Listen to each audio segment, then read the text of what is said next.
Henry Bonsu on Times Radio. Okay, back to politics now. In her budget address yesterday, the Chancellor Rachel Reeves told the Commons that the British public had voted Labour into power on a mandate of change to, and I quote, restore stability to our country and to begin a decade of national renewal. Here's a question. Will this change prove to be a force for good? Or will we see the gap between rich and poor widen? How will they leave the country in 5 years when they go back to the electorate? I've been exploring that in tonight's debate with Hannah Davis, Health Equity North Executive Director, and Jonathan Davis, an economist, wealth advisor and author of the Boom and Bust Report. I began by asking Hannah whether Rachel Reeves' budget will bring about change. So I think it's a really good first step in working towards improving health in the north of England. So, and particularly ill health caused by the social determinants of health, which is poverty. So in the north of England, we know that a third of the productivity gap between the north and the rest of the country is due to worse health in the north of England, and that costs about £13.2 billion a year to the economy.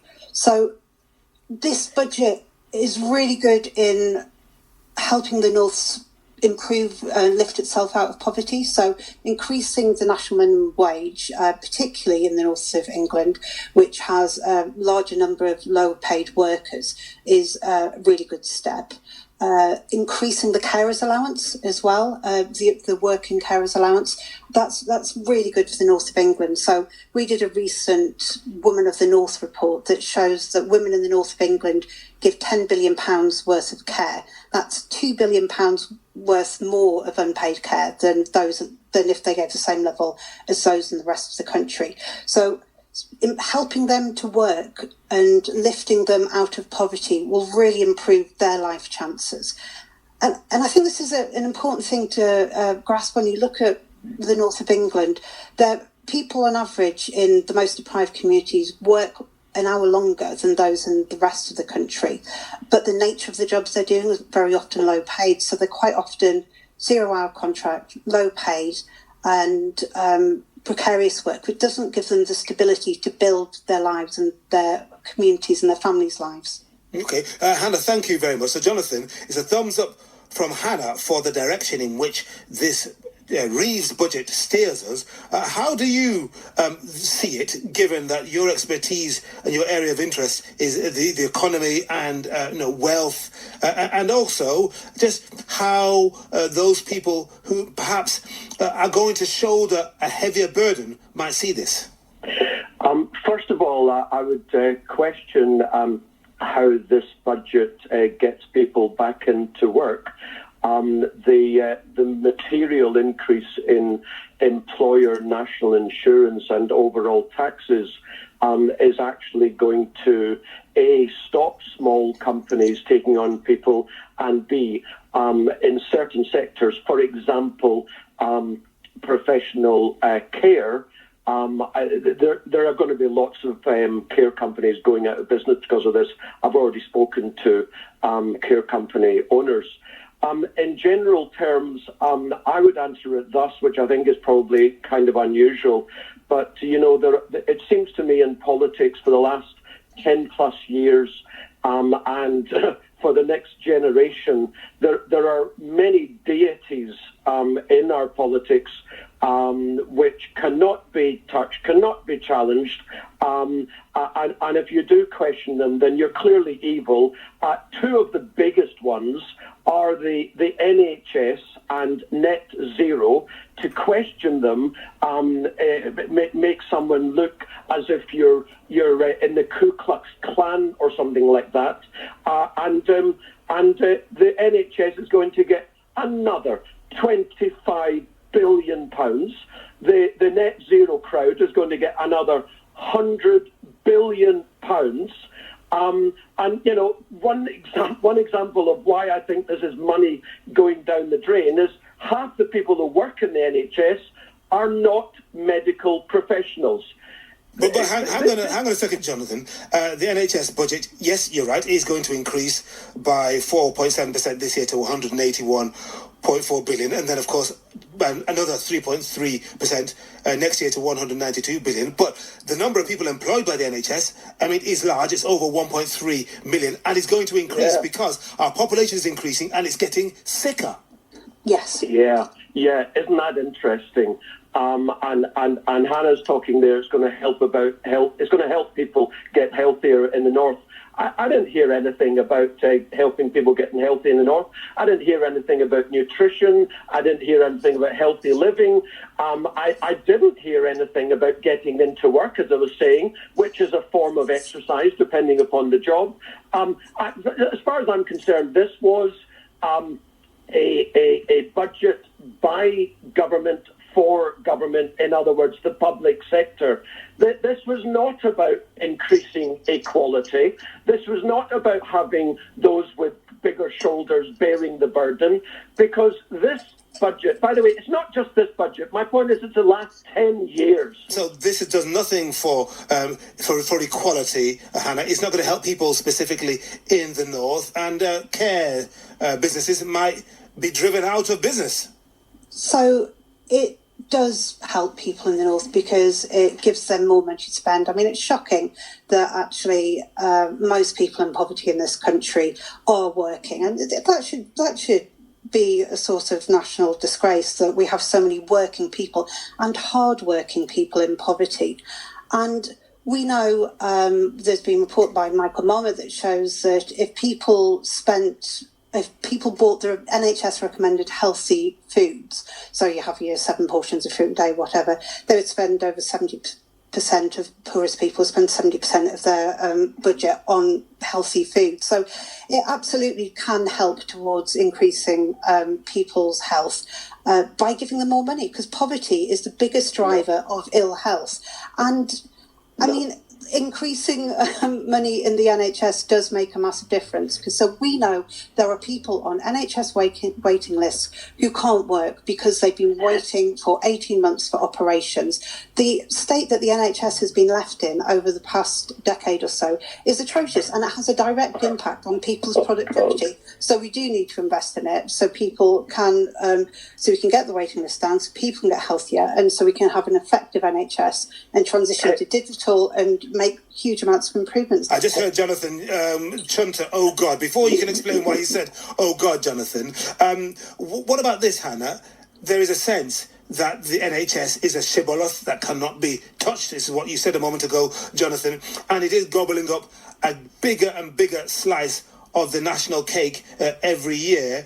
What kind of reforms do you think need to be introduced in order that it can reach more people more effectively, produce more appointments, and get people out instead of them sitting in there unwell and not being able to be discharged back into society? So I do agree that we need investment in social care that hasn't come across in this budget to support the NHS. Absolutely, that's something that needs to be done. We need community-based care, and we need to be able to access those people who need it the most, the illest people, and quite often in communities that don't have easy access to the NHS. We do need to make it more effective. We need to move towards digital, and we need a whole-scale movement towards prevention. So this budget, it didn't mention health inequalities, it didn't mention the health inequality strategy, which is really, really important, and we do need to move towards that. So it's not a fantastic cure-all budget, and it's not just about ploughing money into the NHS, because we do need to make it more effective. But the way for doing that, unfortunately, you have to invest to change the methods so that we can actually go digital, so we can use health data more effectively and use it to drive everything from understanding patient populations to better staffing A&Es at peak times, for example. Yeah, let me run a couple of stats by you, Jonathan, before you give me your more substantive answer. In a poll just before the budget, Ipsos asked people what they thought they wanted to hear from the budget. And 84% of people said they wanted to hear about improving public services. 59% wanted to eliminate non-dom status. And if given the choice, 31% would pick higher taxes and more funding for public services rather than tax cuts. Yeah. Do you know what the biggest tax of all, Henry and Hannah, is? What do you think is the biggest tax of all? Serious question. I've got no idea. What do you think? Well, it's not what I think, it's what I know. The biggest tax of all is the one they never talk about, inflation. And because of the vast amount of money that's going into net zero and the public sector and the quangos, it's been proven time and time again across the world and for decades that the cause of inflation is government. It's borrowing and spending. And, Hannah's talking about, putting money here and putting money there is going to help the people, the working people. No, it's not. And I agree with Hannah entirely that it's a disgrace that millions of folk are working and can't afford to live. You're absolutely correct. It's because of inflation.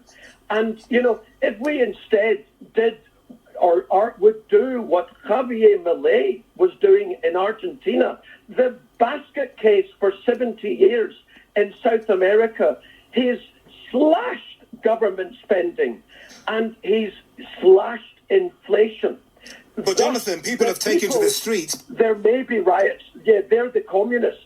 They're the people who don't want to see... They're Argentinians. They're Argentinian workers. No. Javier Milei is seeing the economy grow leaps and bounds, employment growing leaps and bounds, the stock market growing leaps and bounds, inflation plummeting. Thus, the real people can actually, for the first time in 70 years, they can actually plan longer than what they're going to do when they leave the store. Because they'd walk into the store, and by the time they left the store, the prices had gone up. But because of Javier Milei slashing government borrowing and spending, the people have got a future. And that actually is what socialists and communists and feudalists will never get. All they believe is borrow more, spend more. And let me give you one example from the budget. Everyone's going crazy how wonderful the living wage is going up 6.6%. And on the face of it, it's brilliant. But that kind of thing is merely a short-term palliative because it's inflationary. And those people getting the extra wages, very soon, I think within 12 months, they're going to be back losing against inflation. But of course, the politicians and the socialists and the public sector will say, but all we're doing is trying to help. Well, if they really tried to help, they'd slash government spending, they'd slash borrowing, and inflation would fall. That's how you help working people. One final point. Inflation helps the top 10%, not the bottom 90%. So, Hannah, this budget is nudging us in the wrong direction. Instead of doing what they're doing in Argentina, i.e. shrinking the size of the state, slashing borrowing and unleashing business, we're going in the opposite direction. What do you think would happen if we took those more radical actions that Jonathan is proposing? Well, I am not an expert in Argentinian economics, but I do know what it's like living in the north of England. And I do know that there are a huge number of people who are struggling, who are caught in a cycle of deprivation, who can't get out of it no matter how hard they work, and who do need a step up and help from the state to be able to get out of it. And this budget does go some way towards that. We're talking about people who want to help themselves, and we're talking about people who want to be in employment, who don't want to be sick, who don't want to be signed off and reliant on other people, but who do need a hand up to get out of the situation that they're in. That was Hannah Davis, the Executive Director of Health Equity North, in conversation with Jonathan Davis, who's an economist, a wealth advisor, and author of the Boom and Bust Report. How